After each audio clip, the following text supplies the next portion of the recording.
Iniisip na niya, Italia kung anong nails gagamitin niya mamaya. Yung mermaid. Yeah, yung Or may may blue. unicorn. Hindi, yung may blue. Italia, tingin nga. Purple. Ganda. Vitamins. Kaya. How are you? Ready na? No.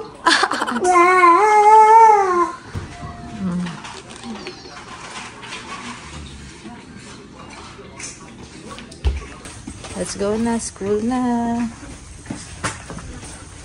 Talia.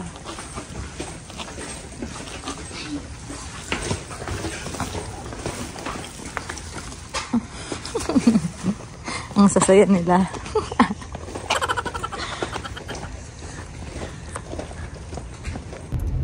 Hi guys, welcome to our channel guys. Welcome back. Good morning, good morning.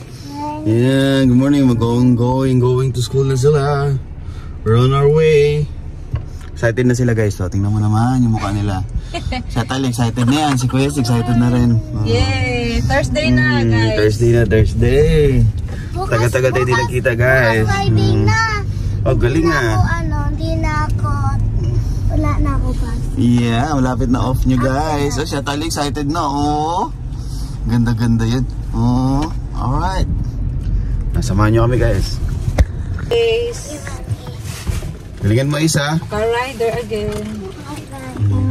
Ang iwan bag mo. Love you. Ayan guys, nauna naming ihatid si Kuya kasi ang pasok niya, pwede siya after 7 doon. Si Atalia, kailangan saktong 8, so naghihintay pa kami dito.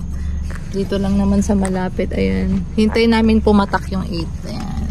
Tapos si Atalia na yung pupunta sa school. Hindi na ako cry. Yes, hindi na siya nagka-cry. Kasi nung mga nakaraang araw, mga 2 days, nag-cry siya no? Pero Konti lang. Konti Tapos, dami pag yesterday. Pero hindi na daw yesterday nag-cry, sabi ni teacher. Dami. No? Doon na tayo. Bye-bye. Sinusundo sila ng mga teacher dito guys pagbaba ng sasakyan. Tapos papapirmahan sa parents na kung sino yung naghatid. May pirma-pirma sila. Pati yung pick up ganun din. Uy, happy na siya Ganda naman ng dimple na yan. Enjoy school lang ha. Tanggalin mo to pag mainit, tas lagay sa bag ha. Katulad ng ginawa mo kahapon. Good morning guys. Welcome back. Tagal natin na wala. Busy kami. Alam niyo naman, sabi namin pag nagpasok na, iikot na yung puwet namin. Umikot nga yung puwet namin. Nag-adjust. Nag-adjust. Nag-adjust kami sa bago naming routine sa mga bata, pagpasok, hatid, sundo. And then si Atalia nga kasi parang nagkaroon siya ng separation anxiety doon sa pagpasok niya. Medyo nag-iyak-iyak siya. So, Sepangs is real. Nasepangs kami both sides. So, ayun guys. Yun ang kinabisihan namin for the past few days. Hindi kami nakapag-vlog. So, ngayon, kami na lang natira. Kami ay magdi-date ang Dudong, ang Duday. Off si Dudong siya kasi Inday.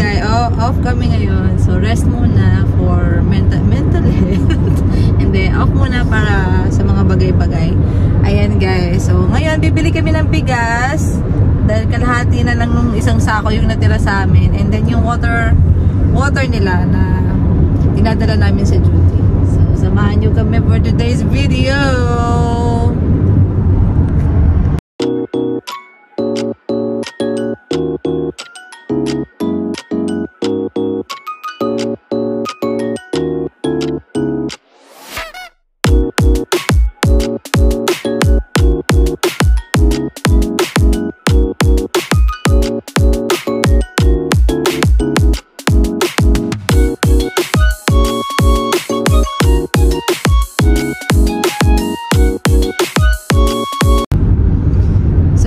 Habang nagabiyahe, naisip namin mag-answer Q&A. Yahoo! Yeah. Dun sa latest na sa amin comment, thank you sa pag-comment nyo and panonood syempre guys sa paghihintay ng mga vlogs namin. Thank you.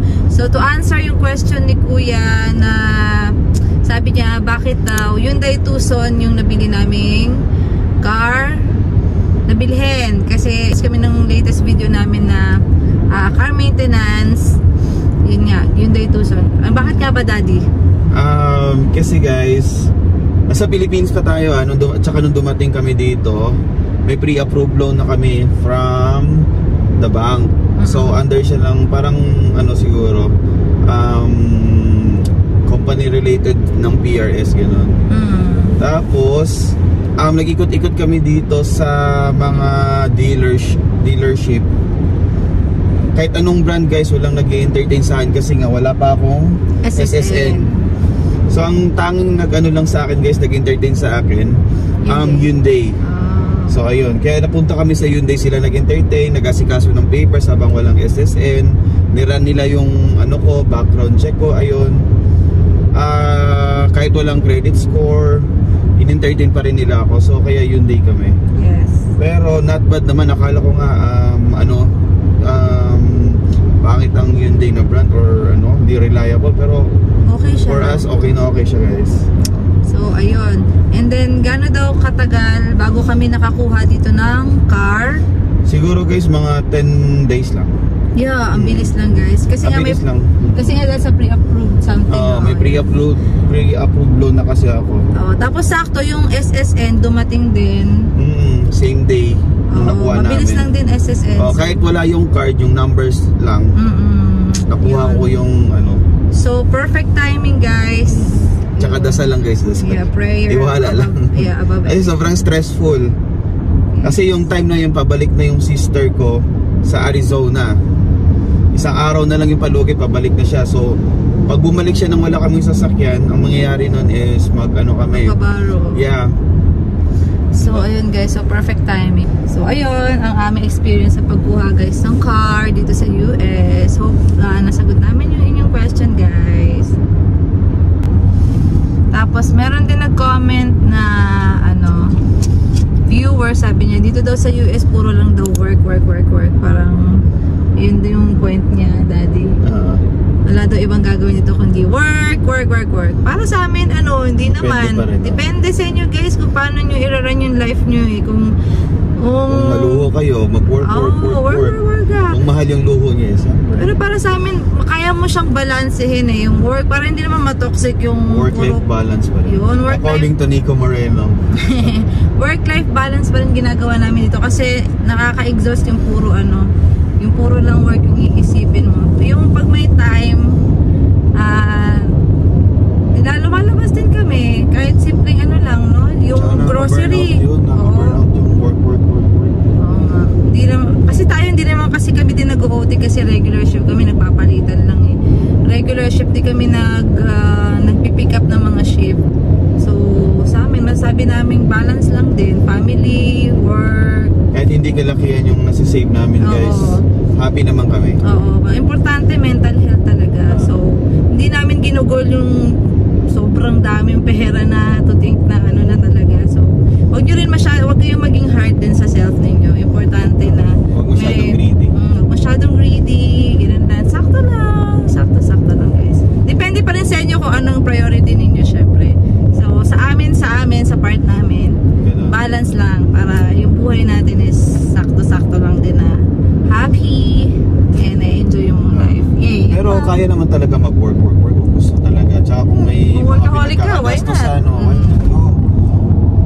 Kasi worth it naman yung pagod dito sa Pilipinas nga, mas pagod pa tayo. Yes. Biyahe pa lang, di ba?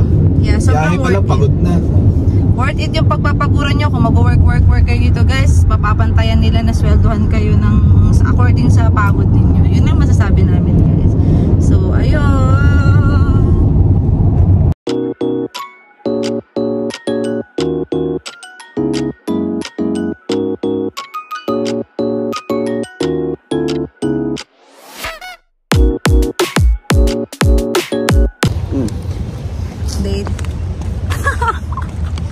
First time sa Costco na 2 taon. Oo nga. Ay, kakabukas lang magdidate din yung mga lolo't lola. Ilabas mo yung card kasi kailangan. Para natin yung hack na Ayan dami magpa-partners doon. Taray! Let's go guys. Magkano? 17. Naka-sale. Ang dami pa natin ganyan ah. Hindi, Bigyan mo iba dad to eh. yung sofa. Pan-dishwasher to eh. Ah, okay. Ito dad oh. Ang cute Ito yung oh. order mo. 49. In-order ko talaga. O, tignan mo. Pwede ka umupo. Upo ka nga. Di ba, comfy? Ayan, pang healthy living. 14.99. Ang dami niyan. 100 pieces ata. Hot or cold? Hot or cold pwede. Mag-healthy living na tayo. Murong natin. Ayan. Wala sila eh. Sana may miss ko yung mga kids. Wala nag-aabang ng free taste. Oo nga no. Almond. Same price. 19.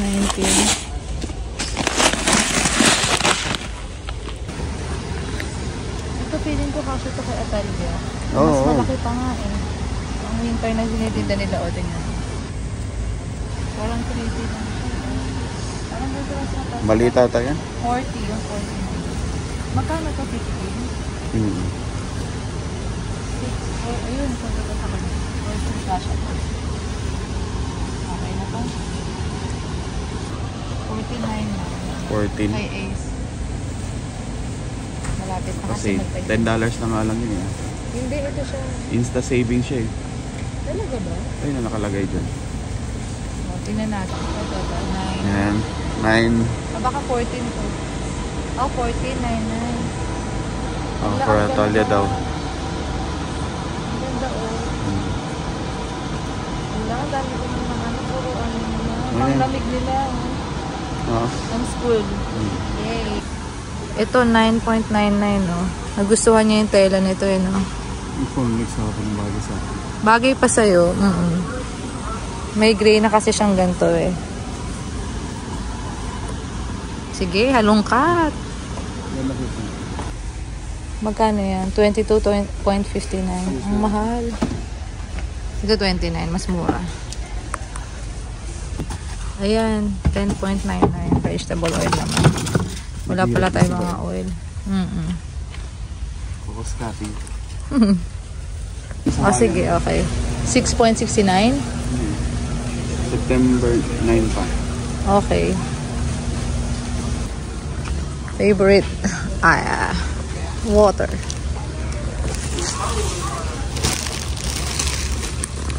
One. 3.99. Ito 4.99 yung chicken and then shrimp 12.49. 11.99 buy one take one. Danish cream cheese. So, ito na yung date natin. Dahil mong binili ha. Hindi, kaila Atalia to. Celebrate ko, wala sila. Ito sa akin. Ay, ikaw ang ayaw mo. Ito sa'yo, oh. Ano ba to? Hindi ko alam. Parang coffee. Hindi, charot. Coffee. Coffee nga ba? Feeling ko kailangan siya ng straw. Latte. Kuha ka ng straw. Ano akala mo dito? May taga-serve ka? Kain, guys. Eh, si Natalia, pasalubong namin yan. Kain po. Nabusog lang ako sa pre-taste eh. So, ayun guys, pauwi na kami. Ayan, naka 235 pa tayo dati. Bigas lang at saka ano lang. Yung mga nasa video, yun lang nabili namin. Mga damit-damit, konti. So, we're going home. Or maglilinis muna kami ng sasakyan. Magpapacar wash. Let's go. Disco tux.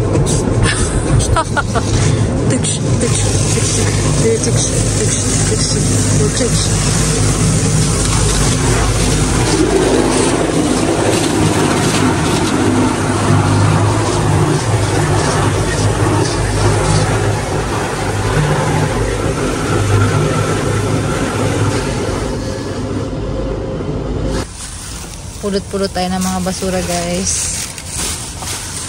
And mag-vacuum yun si Daddy.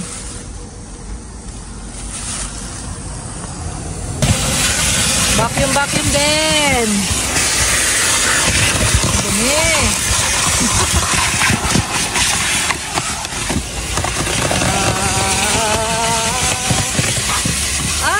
matatanggal.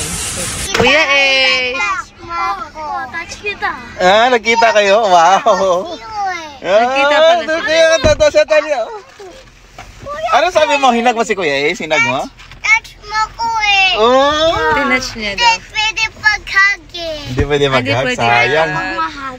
Pero happy ka lang. Okay na, anak. Thank you. Next time na lang mag-hug daw. First touch ka next time. Oh, bakilap na. Kuya. Touch ka sa Anong ginagawa? Sino kasama ni Kuya Ace?